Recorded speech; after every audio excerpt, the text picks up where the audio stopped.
ومن احسن قولا ممن دعا الی اللہ، قول کے اعتبار سے اس شخص سے بہتر کون ہو سکتا ہے جو اللہ کی طرف بلائے۔ الحمد للہ رب العالمین والصلاة والسلام علی سید المرسلین وعلی آلہ وصحبہ اجمعین۔ مولانا محمد یوسف اصلاحی رحمہ اللہ، جن کا ابھی حال ہی میں انتقال ہوا ہے، ہمارے دیرینہ بزرگ تھے، اور اگرچہ کہ وہ مجھ سے کوئی 20 سال بڑے تھے، لیکن وہ ہمیں اپنا دوست ہی سمجھتے تھے، اور یہ خصوصیت ان کی خود کچھ میرے ساتھ خاص نہیں تھی، بلکہ ہر ایک کے ساتھ ان کا یہی معاملہ تھا۔ جو آدمی ان سے ملتا وہ ان کا ہو جاتا اور وہ اس کے ہو جاتے۔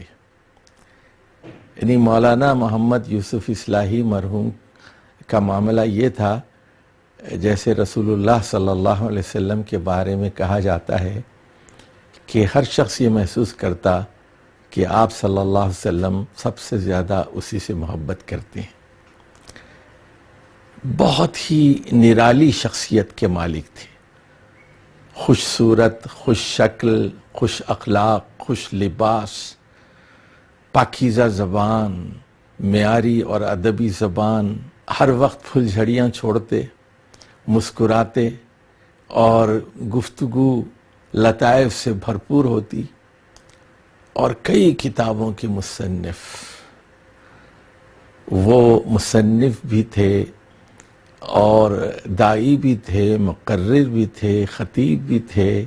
حافظ قرآن بھی تھے، لیکن سب سے جو بڑی خصوصیت تھی ان کی، وہ اسلام کے ایک سچے داعی تھے، سچے مبلغ تھے۔ میں نے مولانا یوسف اصلاحی صاحب کی کتابیں سب سے پہلے غالباً 1975 میں پڑھنی شروع کی، اور سب سے پہلے غالباً جو کتاب ان کی میرے مطالعے میں آئی وہ قرآنی تعلیمات کے 2 حصے تھے، اور اس میں انہوں نے کیا یہ تھا کہ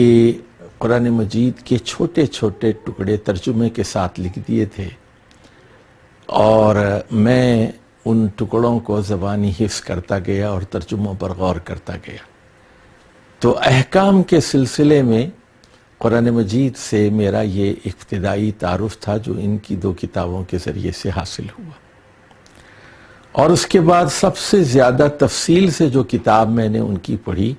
وہ آسان فقہ تھی۔ یہ بات ہے 1975 کی، 1976 کی، اور بچپن میں ہم نے بہشتی زیور اور بہشتی گوہر چاٹ لی تھی۔ یہ 2 کتابیں میری والدہ کو جہیز میں ملی تھی، اور اس زمانے میں 60 کی دہائی میں یہی ہوتا تھا، 50 کی دہائی میں ہر گھر میں بہشتی زیور ہوا کرتا۔ اب جب آسان فقہ ہمارے ہاتھ لگی تو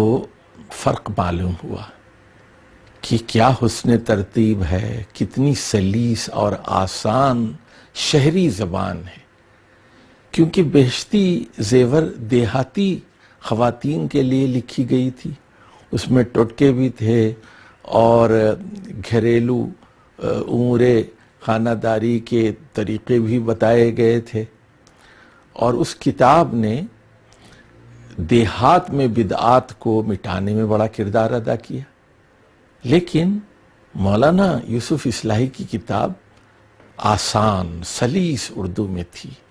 اور اس میں دیہاتی پن کا بالکل نام نہیں تھا، اور حسن ترتیب کے کیا کہنے، بات کو نکات کی صورت میں بیان کرنا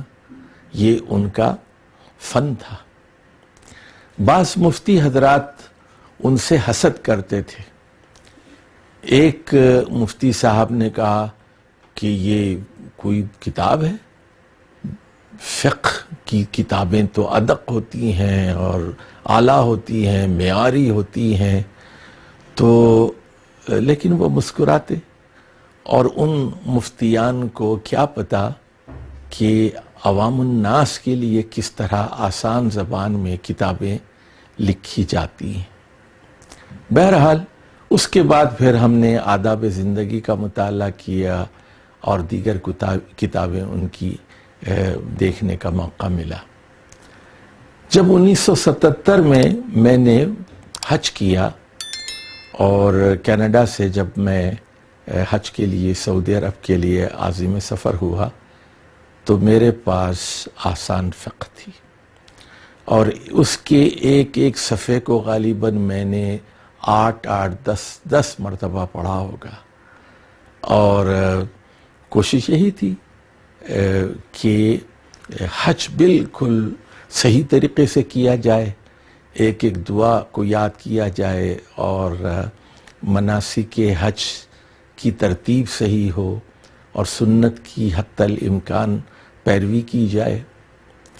آسان فقہ کی ایک اور خصوصیت بھی تھی، یعنی آسان زبان کے علاوہ حسن ترتیب، یہ دوسری خصوصیت تھی۔ تیسری خصوصیت یہ تھی کہ اس میں کہیں کہیں احادیث کے حوالے دیے جاتے، یعنی وہ خشک فقہ کی کتاب نہیں تھی، اور رسول اللہ صلی اللہ علیہ وسلم کا عمل بتایا جاتا تھا۔ اور چوتھی خصوصیت اس کی یہ تھی کہ وہ اہل حدیث کے مسائل بھی بیان کر دیتے حاشیے میں، فٹ نوٹ میں، تو یہ معلوم ہو جاتا کہ دوسرے علماء اس مسئلے میں کیا رائے رکھتے ہیں۔ تو اس طرح لوگوں کو فقہی تعصب سے باہر نکالنے میں بھی اس کتاب نے ایک اہم کردار ادا کیا۔ یہ تھی مولانا یوسف اصلاحی مرحوم سے میری ابتدائی واقفیت، جو 1975 اور 1977 میں ہوئی۔ اس کے بعد جب میں ہندوستان آیا تو معلوم ہوا کہ وہ ذکرہ کے نام سے پرچہ نکال رہے ہیں، تو میں نے کیا یہ کہ اپنے جتنے عزیز و قارب تھے ان سب کے گھروں کے پتے میں نے لیے اور ذکرہ سب کے گھروں پر جاری کر دیا۔ اس طرح ذکرہ کی آواز میرے ددیال میں اور ننیال میں ہر جگہ پہنچنے لگی، اور یوسف اصلاحی مرحوم کا تعارف اور ان کی تحریروں کا تعارف، ان کی کتابوں کا تعارف ہمارے خاندان میں ہر جگہ ہونے لگا۔ پہلی ملاقات مولانا یوسف اصلاحی سے غالباً 1985 یا 1986 میں ہوئی، اور یہ کویت میں ہوئی، اور اس کے بعد غالباً اگلی ملاقات سعودی عرب میں کسی مقام پر ہوئی، اور اس کے بعد بہت سارے مواقع ملتے رہے۔ 92، 93، 94 میں بھی غالباً مولانا یوسف اصلاحی صاحب سے ملاقاتیں ہوتی رہیں۔ پھر 2005 میں جب وہ پاکستان آئے تو الفوظ اکیڈمی میں نے ان کے لیے خطاب کا انتظام کیا، غریب خانے پر بھی حاضری دی، اور میرے گھر دعوت بھی قبول فرمائی۔ مولانا بہت اعلیٰ ذوق رکھتے تھے، بہت ہی اعلیٰ ذوق، کھانے کا اعلیٰ ذوق، پہننے کا اعلیٰ ذوق، گفتگو کا اعلیٰ ذوق، زبان کا سلیقہ تھا ان کے پاس۔ ایک مرتبہ مجھے ایک رامپوری شاعر کی ایک پوری غزل سنائی اور کہا کہ ذرا غور فرمائیے کہ کیسی سلیس زبان ہے، اور زبان کی روانی کسے کہتے ہیں اور محاورہ بندی کسے کہتے ہیں، ذرا غور تو فرمائیے۔ اور واقعی پوری غزل لاجواب تھی، کسی استاد کا کلام تھا۔ ایک مرتبہ بتایا کہ سب سے پہلے مولانا مودودی کی ان سے ملاقات کیسے ہوئی۔ کہنے لگے کہ میں مظاہر العلوم کے بعد مدرسۃ الاصلاح میں چلا گیا، اور اس کے بعد جوانی کا علم تھا، اپنے علم پر، اپنے مطالعے پر ناز تھا۔